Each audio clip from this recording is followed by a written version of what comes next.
పొట్టి రాములు గారు ఉన్నారు. ఆదిపట్ల మాజీ councillor, Bharatiya Janata party senior నాయకులు. నమస్తే రాములు గారు. నమస్తే. సో రాములు గారు, ఇప్పుడు మనం చూసుకున్నట్టయితే ఆదిపట్ల కావచ్చు, ఇక్కడ సైడ్ అంతా డెవలపింగ్ ఏరియా. అందులో మీరు భారతీయ జనతా పార్టీ నుంచి కౌన్సిలర్గా మొన్ననే 5 సంవత్సరాలు కంప్లీట్ చేసుకోవడం అనేది జరిగింది. ఎట్లా అనిపించింది అంటే గతంలో సర్పంచ్గా, ఇప్పుడు కౌన్సిలర్గా జనాలకి ఎప్పుడు జనాల లోపల ఉండడం ఏ విధంగా అనిపించింది అనుకోవచ్చు? మొట్టమొదటిగా రాజు, మీ ఛానల్ వాళ్ళకందరూ కూడా శుభాకాంక్షలు. నేను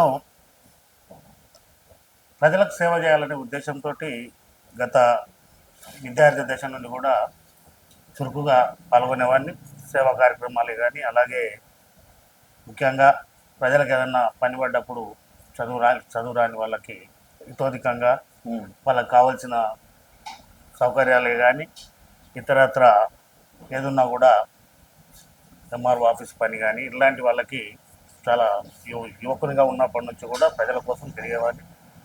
ఆ తర్వాత కాలానుగుణంగా మాకు కూడా రాజకీయ అవకాశాలు వచ్చినాయి. సర్పంచ్గా మా కజిన్ బ్రదర్ చేసినప్పుడు ఎంపీటీసీగా మాకు అవకాశం రాలేదు. కానప్పుడు మేము తెలుగుదేశం పార్టీలో పనిచేసేవాళ్ళం అప్పట్లో. ఓకే. తర్వాత సింగిల్ విండో డైరెక్టర్గా గెలిపించారు. అలాగే సర్పంచ్గా ఇండిపెండెంట్గా పడేలగూడ గ్రామ ప్రజలు నన్ను ఆదరించారు. తదనంతరం కౌన్సిలర్గా ఎన్నికలు వచ్చే సమయానికి తెలుగుదేశం పార్టీ లేకుండా పోయేసరికి భారతీయ జనతా పార్టీలో చేరి ఆదిపట్ల మున్సిపాలిటీ చైర్పర్సన్ అభ్యర్థిగా ఓకే కౌన్సిలర్గా పోటీ చేసి గెలవడం జరిగింది. కాకపోతే సంఖ్యాపరంగా భారతీయ జనతా పార్టీ లేకపోతే కౌన్సిలర్గానే కొనసాగడం జరిగింది. ఓకే. ఎట్లా అనిపించింది అన్న? అంటే జనాల లోపల దాదాపుగా మీరు 10-15 సంవత్సరాలు అవుతుందా జనాల లోపల ఉండేసి? 3 పర్యాయాలుగా ప్రజలైతే నన్ను ఆదరిస్తున్నారు. పార్టీలకు అతీతంగా ప్రజలందరూ కూడా మంచి చేసే ఆలోచనతోటి ముందుకు పోతున్నాం కాబట్టి నన్ను ఆదరిస్తున్న ప్రజలందరూ కూడా ఎప్పుడూ రుణపడి ఉంటారు. ఓకే. అండ్ అంటే మీ కురువకు సంబంధించి మీ క్యాష్లో కొంతమేరకు ఎడ్యుకేటెడ్ చాలా తక్కువ మంది ఉంటారు.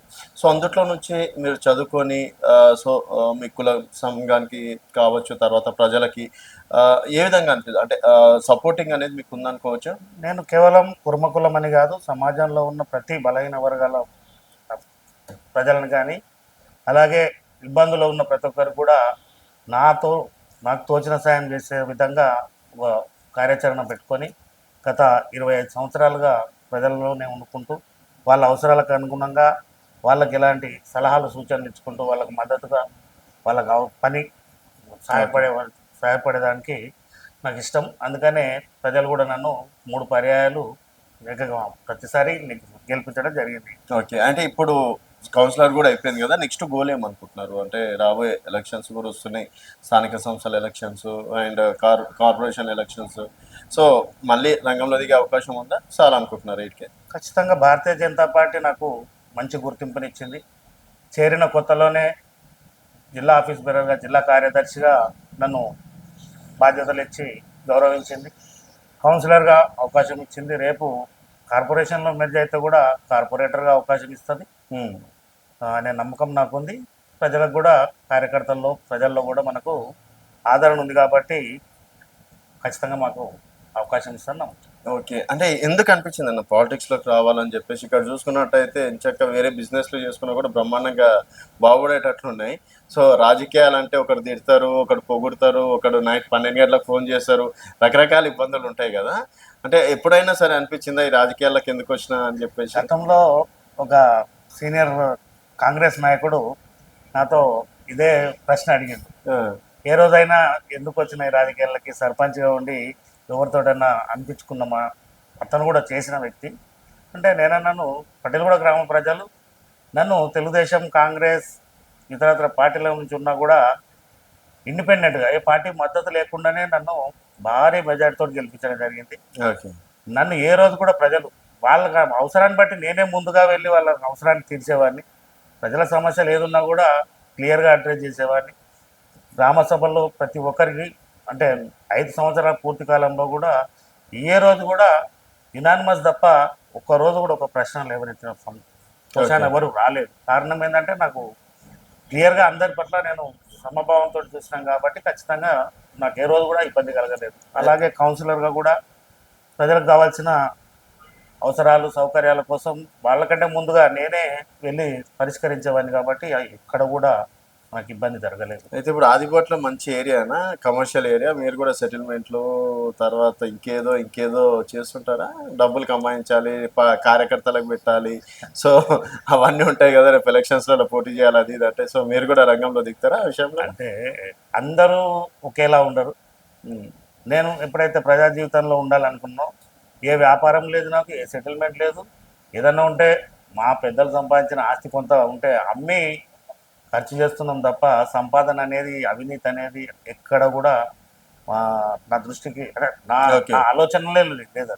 ఇప్పటి వరకు ఏం రిమార్క్ లేదు అసలు. నేను ఇంతవరకు అవినీతి అనేది కాదు, ఒక రూపాయి నయా పైక కమిషన్ తీసుకున్నా అని కూడా ఎవరైనా అడగండి. ఏ ఒక్క రూపాయి కూడా ఎక్కడ కూడా ఆశపడేటువంటి కాదు. ఈ కాలంలో డబ్బుకి ఫస్ట్ ప్రిఫరెన్స్ ఇస్తున్నారు. అట్లాంటప్పుడు డబ్బులు వస్తున్నాయి, రాములు అన్న తీసుకోవట్లేదంటే నమ్మమంటారా?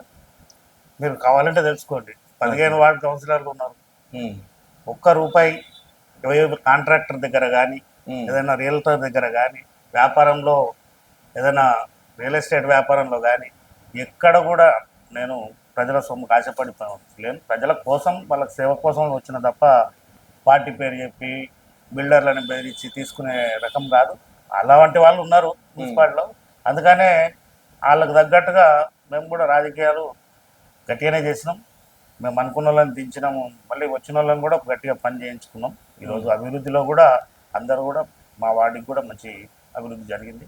గ్రామానికి చాలా అత్యధికంగా నిధులు కేటాయించుకొని చాలా వర్క్లు శాంక్షన్ చేయించడం జరిగింది. అయితే ఇప్పుడు మనకి ప్రతి దగ్గర రాజకీయాలు ఉంటాయి. మీ దగ్గర కూడా మొన్నటి వరకు టీఆర్ఎస్, తర్వాత ఇప్పుడు కాంగ్రెస్, సో వాళ్ళ ఆధిపత్యం ఏమైనా ఉంటుందా మిమ్మల్ని? అంటే మీరు బీజేపీ కాబట్టి తొక్కాలి, వీళ్ళకి ఫండ్స్ ఇవ్వద్దు, సో ఎక్కడ ఎదిగిపోతాడో అని చెప్పేసి ఆ విధంగా ఉంటుందా మీ విషయంలో కూడా? అయినాయి అలాంటిదైతే ఇంతవరకు ఆదిపట్ల మున్సిపాలిటీలో ఏం లేదు.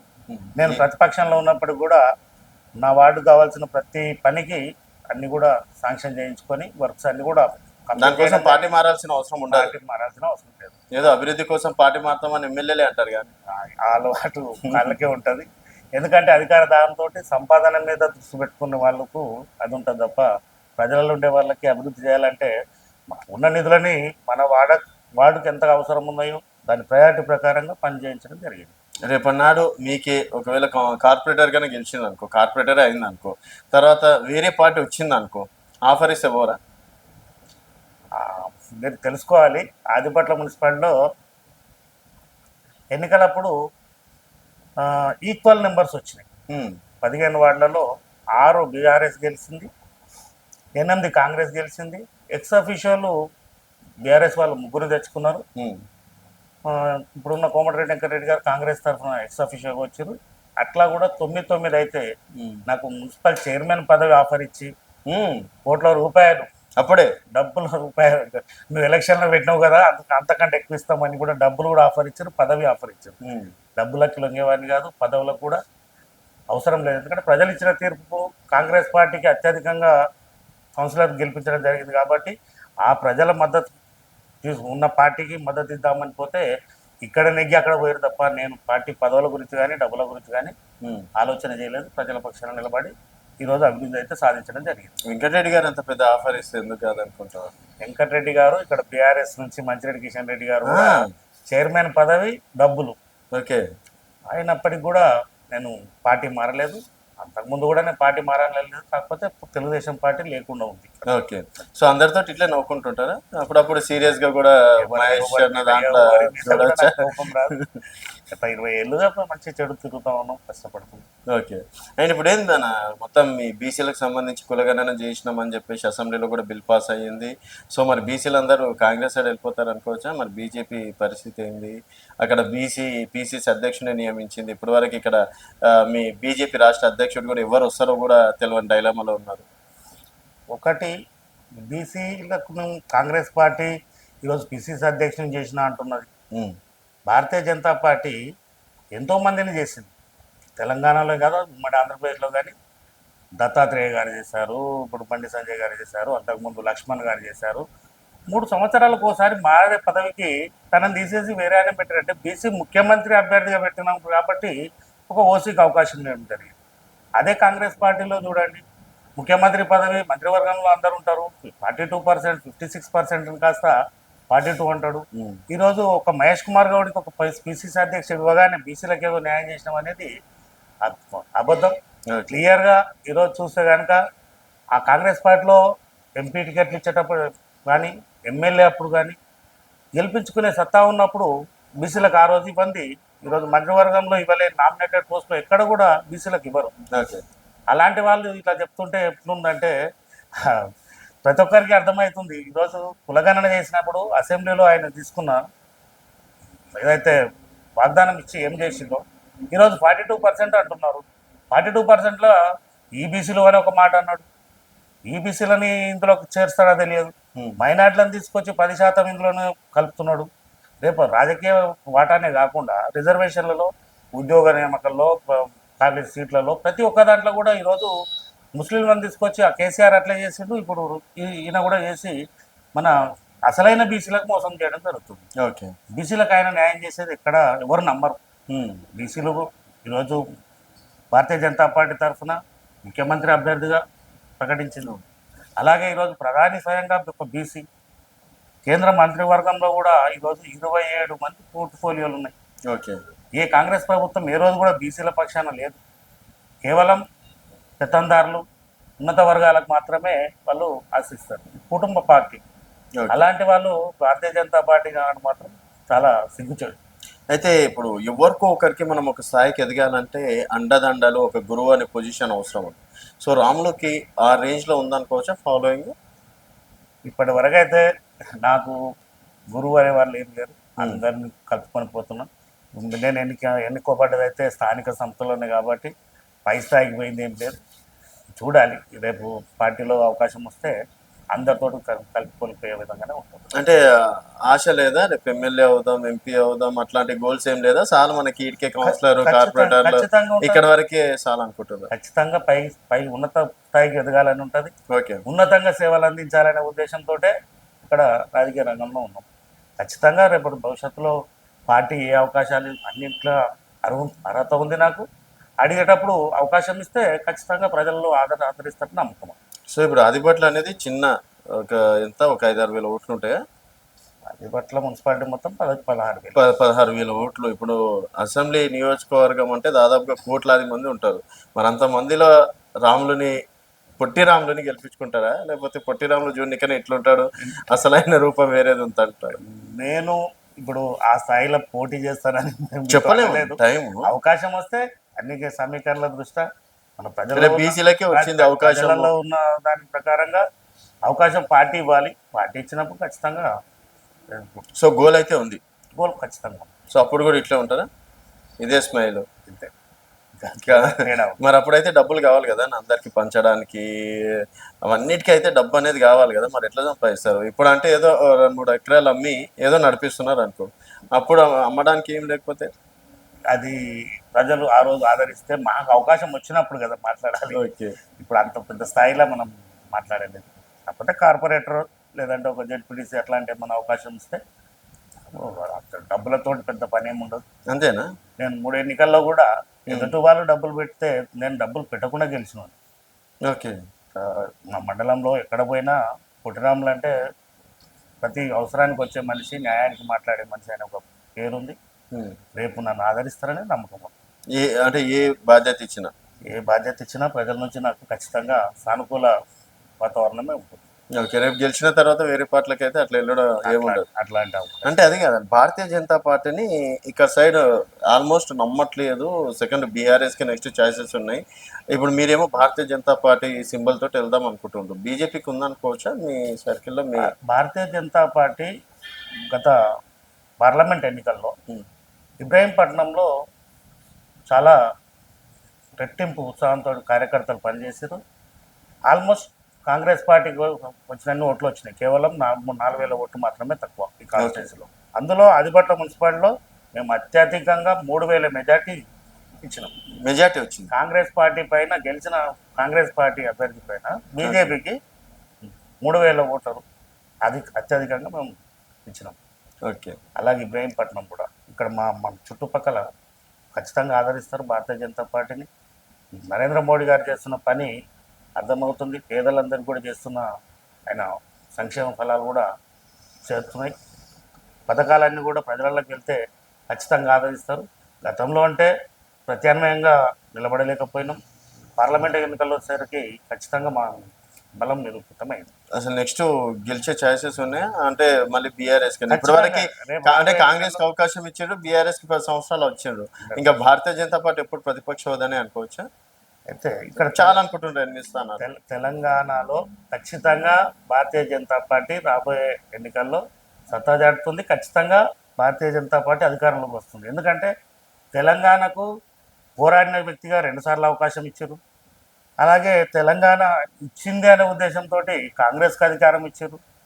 రేపు తెలంగాణకు మద్దతు ఇచ్చిన పార్టీ కూడా బీజేపీ, సుష్మా స్వరాజ్ గారు. కాబట్టి ఖచ్చితంగా తెలంగాణలో భారతీయ జనతా పార్టీకి పూర్తిగా అవకాశాలు ఇస్తుంది. నమ్మకం ఉంది అయితే. ఖచ్చితంగా ఇబ్రహీంపట్నం గంటాపదంగా 100% గెలుస్తుంది. అంటే బీజేపీ ఏదో మద్దతత్వ పార్టీ, బీజేపీని ఎవరు నమ్మరు, బీజేపీ అక్కడ స్టేట్లోనే యూనిటీ లేరు, అది ఇది అని చెప్పేసి రకరకాలుగా వాదనలు వినిపిస్తుంటాయి. నిజమేనా? ఆ మతతత్వ పార్టీ అనే వాళ్ళకు ఉంటుంది. ఏది హిందువుల వ్యతిరేకులు ఆ మాట అంటారు. ఎందుకంటే భారతీయ జనతా పార్టీ ఎక్కడ మతతత్వం ఉందండి? ప్రతి పథకాల్లో అందరూ తీసుకుంటున్నారు కదా. ఏదైనా ఇది హిందువుల పార్టీ అని ఎక్కడా లేదు. అదే మతతత్వ పార్టీతో కొమ్ము కాసుకుంటూ తిరిగే వాళ్ళు ఆ పేరులోనే వాళ్ళకి మతం ఉంటుంది. వాళ్ళతో చెట్టపట్టాలు వేసుకొని తిరిగే ఈ 2 పార్టీలు కూడా మా భారతీయ జనతా పార్టీ మతతత్వ పార్టీ అనడం చాలా తప్పు. ఓకే. అండ్ బయట చూస్తే బీజేపీ కార్యకర్తలకి ఒక కమిట్మెంట్ ఉంటుంది. బీజేపీ కార్యకర్త అనేటువంటి రూపాయికి కూడా తీసుకోకుండా కూడా తన జేబులో నుంచి పైసలు పెట్టి మరీ చేస్తాడు అన్నట్టు ఒక సిద్ధాంతం అయితే ఉందన్న. మీ ఆదిపట్లలో ఎట్లుంది అనుకోవచ్చు? ఖచ్చితంగా ఇది ఇక్కడ డబ్బులకు ఆశపడి పనిచేయడానికి రాలేదు. భారతీయ జనతా పార్టీలో ప్రతి కార్యకర్త కూడా సిద్ధాంతం కోసం పనిచేస్తాడు. నిజమైన దేశ భక్తితోటి ఉంటాడు. ఎలాంటి కల్మషం లేకుండా ప్రతి ఒక్కరిని కూడా దగ్గర తీసుకొని మంచి చెడు చూస్తారు తప్ప డబ్బుకు ఆశపడేవారు కాదు. ఓకే. మీ బలం బలహీనత ఏమైనా ఉన్నాయి అనుకోవచ్చా? రాజకీయంలో ప్రతి మనిషికి ఒక బలం ఉంటుంది, ప్రతి మనిషి ఒక బలహీనత ఉంటుంది. సో మరి పొట్టిరాములు బలం బలహీనత అంటే ఏం చెప్తారు? బలహీనత అంటే అవకాశవాదం తీసుకోకపోవడమే బలహీనత. అంటే ఇప్పుడు గతంలో చూసినాం, సింగిల్ విండో చైర్మన్ అవకాశం వచ్చినా తీసుకోలేదు, ఓకే, మున్సిపల్ చైర్మన్ అవకాశం వచ్చినా తీసుకోలేదు. అదే బలహీనత. మంచితనమే బలహీనత. మరి ఎట్లా? సో బలం ఏదనుకోవచ్చు? బలం ఏముంది? ప్రజలు ఆదరిస్తున్నారు. నేను వ్యక్తిగతంగా ప్రతి ఒక్కరు కూడా దగ్గరగా ఉంటా. నా బలం నా కార్యకర్తలు, ప్రజలే నా బలం. కార్యకర్తలు అందుబాటులో ఉంటారు? కార్యకర్తలు పూర్తిగా ఈరోజు కార్యక్రమం చెప్తే ఒక 10 నిమిషాల్లో 100 మంది వస్తారు. ఓకే, ఆ రేంజ్ లో ఉన్నారు. ఖచ్చితంగా వస్తారు. 10 నిమిషాల్లో 100 మంది. ఒక వాట్సాప్ లో పెడితే 10 నిమిషాల్లో కార్యక్రమం కావాలంటే అవుతుంది. ఓకే. సో ఇబ్రహీంపట్నంలో ఇప్పటివరకు పొట్టిరాములు చేసినటువంటి మెయిన్ ఇష్యూలు కావచ్చు, అభివృద్ధి కావచ్చు, ఏమైనా ఉన్నాయి అనుకోవచ్చు? నియోజకవర్గం మొత్తం ఇట్లా చూసేటట్లు మీ వైపు? నియోజకవర్గ స్థాయిలో మేము ఎప్పుడు కూడా ఇవ్వలేదు. ఓకే. కారణం ఏంటంటే అధికారంలో లేము, మా పార్టీ ఎక్కడ అవకాశం. ఓకే. సో మీరు చేసినటువంటి మంచి పని అంటే మీకు ఇప్పటివరకు మనస్ఫూర్తిగా చేసిన ఈ పని అన్నట్టు? గ్రామ స్థాయిలో ఉన్నప్పుడు కాన్స్టిట్యున్సీ లెవెల్లో మేమేం చేయకుండా అనుకుంటాం. కాకపోతే ప్రజలకు వచ్చిన వాగ్దానాలు అమలు చేయాలని ధర్నా కార్యక్రమాలు, నిరసన కార్యక్రమాలు, ఇలాంటి పార్టీ పిలుపు మేరకు మాత్రం పాల్గొంటాం. ఎవరికి ఏమైనా ఇబ్బంది వస్తే పార్టీ తరఫున ధర్నాలు, రాస్తారోకోలు ఇలాంటివి చేయడం జరుగుతుంది. ఓకే. కేవలం ఆందోళన చేయడమే తప్ప అంతకంటే చేసేది ఏముండదు కదా. సో అధికారంలోకి వస్తే ఏమైనా ఛాయిస్ ఉంటుంది? అధికారంలోకి వస్తే ఖచ్చితంగా చివరి నిరుపేదలకు మంచి చేయాలనే ఆలోచనతో ఉంది భారతీయ జనతా పార్టీ. కాబట్టి రేపు రాబోయే రోజుల్లో పార్టీ తరఫున ఏ కార్యక్రమం ఇచ్చినా మేము ముందుకు తీసుకెళ్తాం. అంటే ఏదో ఒక సందర్భంలో మనకి రాజకీయాల్లోకి రావాలని ఒక లైన్ అనేది ఉంటుంది. సో మెయిన్ రావడానికి రీజన్ ఏది? ఇప్పుడు సేవ అని ప్రతి ఒక్కరు ఇదే డైలాగ్ కొడతారు, అని ఎవరిని చూసినా సేవ అనే ఒక డైలాగ్ కొట్టేస్తారు. అదేదో మనం ఒక ఎన్జిఓలో లేకపోతే ఒక ఆర్గనైజేషన్ పెట్టుకొని కూడా సేవలు చేసుకోవచ్చు. మరి అంటే మీరు కూడా అదే డైలాగ్ కొట్టారు కాబట్టి చెప్తున్నా, అంటే ఏం ఉద్దేశించి రావడం అనేది? ప్రజలకు సేవ చేయడానికి ఎన్జిఓలు చేసే, స్వచ్ఛంద సంస్థలు చేసే సేవ వేరుగా ఉంటుంది. ఈ ప్రజలందరి తరఫున ఒక ప్రతినిధిగా మాట్లాడితే దాని బలం అలాగ ఓకే, రెట్టింపు ఉంటుంది. ప్రజలకు సేవ చేయడానికి అంటే ఆ డబ్బు పరంగానే చేయడం అందరూ చేయలేరు కదా. ఉన్నవాళ్ళు చేసేవాళ్ళు స్వచ్ఛంద సంస్థలు పెట్టుకొని నడుపుతారు. కానీ రాజకీయ రంగంలో ఏదైతే ప్రజల ప్రతినిధిగా ఉంటే తప్ప మనం చివరి నిరుపేదలకు ఎలాంటి ఇబ్బందులు వచ్చినా వాళ్ళని ఆదుకునడానికి ఈ హోదా అనేది ఒకటి అవకాశం ఇస్తుంది. ఓకే. సో, ఎప్పుడు ప్రజలతో ఇట్లే ఉంటారైతే. ఖచ్చితంగా. కానీ 2 చాయిస్‌లు వచ్చి కూడా తీసుకోకపోవడం అనేది నిజంగా ఒక కాడికి మూర్ఖత్వం అనిపిస్తుంది. ఇక అది ఎవరు ఎలా అనుకున్నా నాకు అభ్యంతరం లేదు. అది విలువలనేది కాపాడబడాలి. ఎందుకంటే అట్లాంటి విలువ విలు చాయిసెస్ రాదు. నేను ఏమంటున్నా, ఈ ప్రజాస్వామ్యంలో రాజకీయాలంటే విలువలు లేవు. విలువలు కాపాడే వ్యక్తిగా మీరు గౌరవించాలి. ఇది నలుగురికి చెప్పాలి తప్ప అవకాశవాదులనే మంచి వాళ్ళు అన్నట్టుగా అవకాశవాదులు నిజాయితీగా ఉన్న వాళ్ళనేమో మూర్ఖులుగా చిత్రీకరిస్తే ఎట్లా అని. తర్వాత ఎప్పుడు బాధ అనిపియాలి. అరే నేను అంత మంచి చాయిస్ వదులుకున్నా కదా అది ఇది అని చెప్పేసి. నేను ఏ రోజు కూడా బాధపడను. ఎందుకంటే పార్టీగా గెలవలేదు. వాళ్ళు పార్టీలో గెలిచిన వాళ్ళు అటు ఇటు మారారు. హ్మ్. మనకు అవకాశం వచ్చినా కూడా అందిపుచ్చుకోలేకపోయినాం. ఉంటే కనుక దాని అభివృద్ధి కూడా కొంచెం మంచిగా మెరుగుగా జరిగేదనేది ఒక భావన, కొంచెం ఓకే. భావన అయితే ఉన్నది. అయితే ఇప్పుడు చూసుకున్నట్టయితే ఇక్కడ సైడ్ ఎంపీ ఏమో కాంగ్రెస్, తర్వాత ఎమ్మెల్యే కాంగ్రెసే, గతంలో టీఆర్ఎస్. ఎంతమంది ఉంటారు మీ కౌన్సిలర్లు ఇక్కడ? 15 మంది 15 మంది. సో ధైర్యంగానే ఉంటారు అయితే. అందరు కలిసిమెలిసి ఉంటాం. ఓకే. వాటిలకు అతీతంగా ఒక సోదర భావంతో ప్రతి ఒక్కరం కూడా స్నేహితులుగా ఉండి కలుపుకొని చేసుకుంటాం. ఓకే. రేపటి ఏదైనా అవకాశం వస్తే ప్రజలకు ఏం చేద్దామని అనుకుంటున్నారు మీరు? ప్రజలకు ఎలవెల్ల అందుబాటులో ఉండి వాళ్ళకి ఏదైనా ఉంటే సమస్యలు అది సరిపోతుంది అయితే. పరిష్కరించడమే. తర్వాత ఇంకా అవకాశాలు అంటే పార్టీ పరంగా అవకాశాలు వచ్చినప్పుడు ముందు మళ్ళీ వాళ్ళని కోరడం, వాళ్ళ మద్దతు కోరడాలి. వాళ్ళు మద్దతు ఇచ్చి ఆదరిస్తే కనుక ఇంకా మెరుగైన సేవలు చేయడానికి అవకాశం ఉంది. సో మరి రేపు బీసీలకి నిజంగా బీజేపీ న్యాయం చేస్తుంది అనుకోవచ్చు. రేపు రాష్ట్ర అధ్యక్షుడి విషయంలో కావచ్చు, ఇంకేదైనా విషయాలలో కావచ్చు. రేపు ఖచ్చితంగా బీసీల పార్టీ అంటేనే ఈరోజు, గతంలో తెలుగుదేశం పార్టీ అనేది బీసీల పార్టీ అని. హ్మ్. ఈరోజు భారతీయ జనతా పార్టీ పూర్తిగా దాన్ని తీసేసుకున్నది. బీసీల పార్టీ అంటే ఈరోజు భారతీయ జనతా పార్టీ. ఎందుకంటే మీరు చూస్తున్నారు, ముఖ్యమంత్రిని రేపు అధికారంలోకి వస్తే ముఖ్యమంత్రి ఖచ్చితంగా మేము బీసీలను చేస్తామనే మాట ఇచ్చినారు. ఓకే. మీరు చూస్తున్నారు ఈరోజు ఆర్ కృష్ణయ్య ఎందుకు వచ్చినారు. ప్రతి ఒక్క వర్గానికి కూడా ఇలా ఎంఆర్పిఎస్ ఎన్నో సంవత్సరాల నుంచి పోరాటం చేసినా కూడా దక్కని ఫలితం ఈరోజు నరేంద్ర మోడీ గారి మద్దతుతో, బీజేపీ చొరవతో ఈరోజు వర్గీకరణ కూడా జరగబోతుంది. ప్రతి ఒక్కరికి న్యాయం చేసే పార్టీ భారతీయ జనతా పార్టీ. అందులో ఉన్నందుకు మేము గర్వంగా ఫీల్ అవుతాం. సో ఇప్పటి వరకు మీకు సంబంధించి బీర్ల ఎలే గారే కదా ఎమ్మెల్యేగా ఉన్నారు. మీరు నేను ఇంతకు ముందే చెప్పిన కులాలకి కులం గురించి నా దగ్గర ప్రస్తావన దేవద్దు. ఓకే. ఒకప్పుడు ఉమ్మడి ఆంధ్రప్రదేశ్లో 16 మంది ఉన్నారు కురుమలు. హ్మ్. కాలక్రమేణా ఎటు పోయారు అంటే దానికి నేను బాధ్యత. కుల సంఘాన్ని నడపట్లేదు కదా మేము. కేవలం ప్రజలకు సేవ చేస్తాం. అన్ని కులాలు ఉంటారు. అందరికీ మాకు న్యాయం కావాలని కోరిక ఉంటుంది, కానీ పార్టీలో సమీకరణల దృష్ట్యా పోటీ చేసే స్థాయిలో లేకపోవడమే కారణం. ఓకే. వాళ్ళు ఇంకా అట్టడుగునే ఉన్నారు. చదువు లేక చాలా వెనుకబడి ఉన్నారు. కాబట్టి ప్రతి ఒక్కరు కూడా బాగుపడాలి, సామాజికంగా ఎదగాలని కోరిక మాత్రం బలంగా ఉంది. ఓకే అండి. ఫైనల్గా ఏం చెప్తారన్న? ఫైనల్గా చెప్పేది ఒకటే, హ్మ్.